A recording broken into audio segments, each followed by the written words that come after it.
Differentiability के इस question को अगर ध्यान से देखें तो x इक्वल टू 0 पर ये फील होता है कि भाई ये तो सारे ही फंक्शन है, डिफरेंशियबल नहीं होंगे। लेकिन देखिए क्वेश्चन आईआईटी ने क्या पूछा कि which of the following functions is differentiable at x equal to 0। तो यहाँ पर हमें एक थ्योरम है जिसका ध्यान से यूज करना आना चाहिए कि अगर कोई दो फंक्शन लिखे हुए हैं, जैसे कोई एफ एक्स फंक्शन है और वो दो फंक्शन के साथ लिखा हुआ है, मान लीजिए एच एक्स और प्लस जी एक्स, यानी प्लस में हो या माइनस में हो, तो ये प्रॉपर्टी होती है कि अगर किसी x इक्वल टू ए पर ये फंक्शन नॉन डिफरेंशिएबल है और x इक्वल टू ए पर ही ये फंक्शन डिफरेंशिएबल है, तो श्योर है कि x इक्वल टू पे नेट एडिशन और सब्ट्रैक्शन नॉन डिफरेंशिएबल हो जाएगा at x equal to A. Theorem ये कहती है। साथ साथ में एक बात और बता दूं, अगर x इक्वल टू ए पर आप देखते हैं कि यहाँ पे भी ये नॉन डिफरेंशिएबल है और यहाँ पे भी नॉन डिफरेंशिएबल है, तो अब आप नहीं कह सकते प्लस और माइनस में नेट फंक्शन नॉन डिफरेंशिएबल आएगा या डिफरेंशिएबल आएगा। उसे हमें चेक करने के लिए x इक्वल टू ए पर left hand derivative right hand derivative से चेक करना ही पड़ेगा। कहने का मतलब है यहाँ पर इस केस पे हमें चेक करने की जरूरत नहीं है। अगर x इक्वल टू ए पर एक फंक्शन आपका डिफरेंशिएबल है और एक फंक्शन उसी x इक्वल टू ए पर नॉन डिफरेंशिएबल है, तो एडिशन और subtraction at x equal to A पर श्योर नॉन डिफरेंशिएबल हो जाएगा। हमें चेक करने की जरूरत नहीं है कि लेफ्ट हैंड डेरिवेटिव और राइट हैंड डेरिवेटिव निकाल के हम चेक करें। लेकिन अगर दोनों नॉन डिफरेंशिएबल आते हैं तो you have to check at x equal to a by the definition of the differentiability at x equal to a।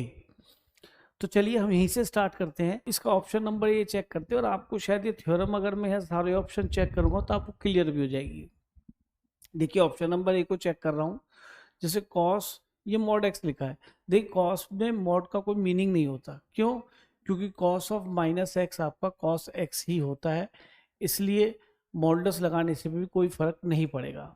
अब आप देखिए सस्पिशियस पॉइंट वही होता है जहां पर मॉडुलस वाला अंदर जो लिखा होता है वो जीरो बनता है, तो at x equal to zero पे जीरो बन रहा है भाई, ये तो डिफरेंशिएबल है at x equal to zero पर, और ये एक्स इक्वल टू जीरो पर नॉन डिफरेंशिएबल है।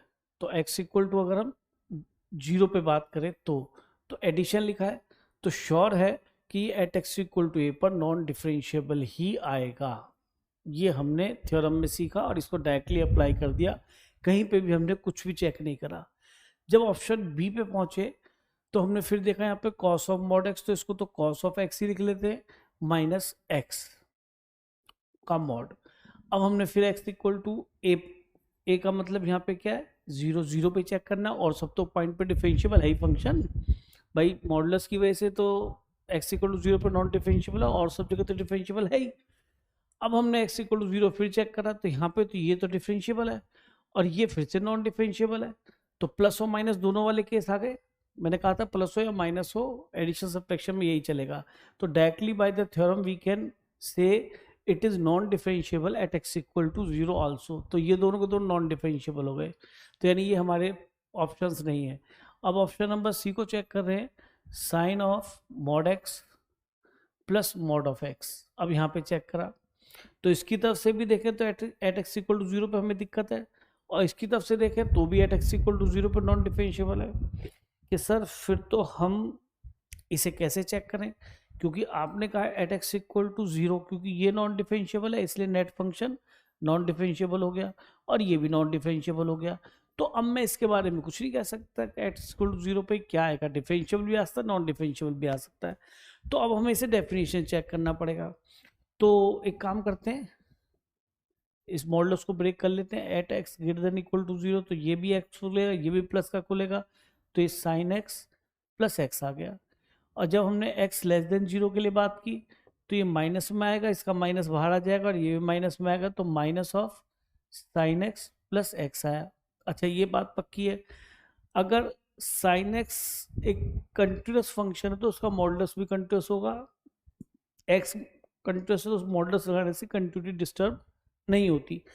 और आप चेक भी कर लीजिए, भी ट्रिग्नोमेट्रिक फंक्शन है, कंटिन्यूस है, ये भी कंटिन्यूस है, एडिशन करेंगे तो कंटिन्यूस आएगा, डेफिनेशन अगर एट एक्स इक्वल टू 0 पे ब्रेक भी हुई है तो 0 पे ये वैल्यू 0 दे रहा है और 0 प्लस एच पे भी एच टेंडिंग टू 0 पे 0 ही आएगी और ये भी 0 आएगी, तो इसका मतलब कंटिन्यूस है ही है। कंटिन्यूस है तो हम डिफ्रेंशिएशन वाले मेथड से जा सकते हैं। तो हमने इसका डिफ्रेंशिएशन करा और यहाँ से हमें क्या मिल गया, अगर ये फंक्शन को हम कुछ भी h बोल दें तो h डैश कितना आ जाएगा हमारा, ये आ जाएगा cos x plus 1 when x is greater than equal to 0 और माइनस 1, तो ये भी cos x प्लस 1 आ जाएगा।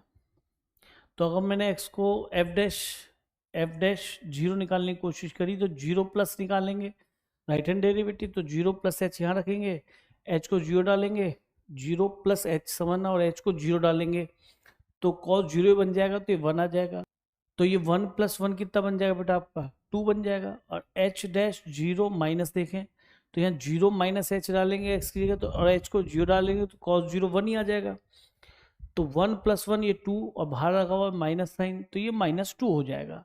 इसका मतलब ये एट एक्स इक्वल टू 0 पे नॉन डिफरेंशिएबल है, तो ये भी हमारा आंसर नहीं हो सकता। तो अब ऑप्शन नंबर डी को चेक कर लेते हैं हम। डी में क्या लिखा हुआ है, sine mod x minus mod x. तो फिर से डेफिनेशन से इसको ब्रेक करना पड़ेगा मॉडुलस की वजह से, इसे हम जी एक्स मान लेते हैं। तो ये साइन एक्स देगा जब x ग्रेटर देन और इक्वल टू 0 होगा, और ये भी x ही देगा जब x लेस देन 0 होगा, तो ये माइनस साइन एक्स देगा और ये माइनस देगा तो प्लस हो जाएगा।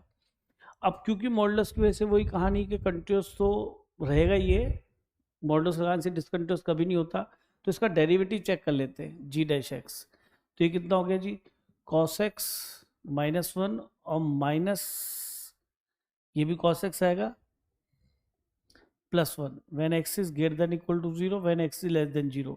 अब निकाला हमने जी डैश 0 माइनस, जब 0 माइनस निकालेंगे तो यहाँ पे चेक करेंगे, तो मैं एक बार लिख के भी दिखा देता हूँ। 0 माइनस एच रखेंगे और h टेंडिंग टू 0, तो ये हो जाएगा बेटा 0 पे 1 आएगा, 1 प्लस 1 ये 0 हो जाएगा। अब हम जी डैश 0 प्लस निकालते हैं तो 0 प्लस हमें यहाँ से मिलेगा यानी कि राइट हैंड डेरिवेटिव, तो 0 प्लस एच रखेंगे और h टेंडिंग टू 0 जाएगा तो cos 0 फिर से क्या आ जाएगा 1 की तरफ जाएगा तो ये 0 आ जाएगा। देखिए ये एट एक्स इक्वल टू 0 पे डिफरेंशिएबल आ गया, जबकि थ्योरम हमारी ये कहती है ये भी नॉन डिफरेंशिएबल था एट एक्स इक्वल टू 0 पे और ये भी नॉन डिफरेंशिएबल था एट एक्स इक्वल टू 0 पे।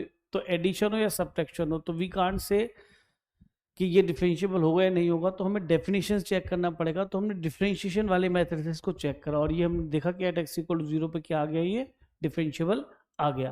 तो ये फंक्शन में मॉडुलस होते हुए भी दिखाई दे रहा है और ये एट एक्स इक्वल टू 0 पे भी डिफरेंशिएबल है, यानी कि x की हर रियल वैल्यू के लिए डिफरेंशिएबल है। तो ये differentiable for all x belongs to real number है, केवल 0 की बात मत करो, differential for all x belongs to real number है।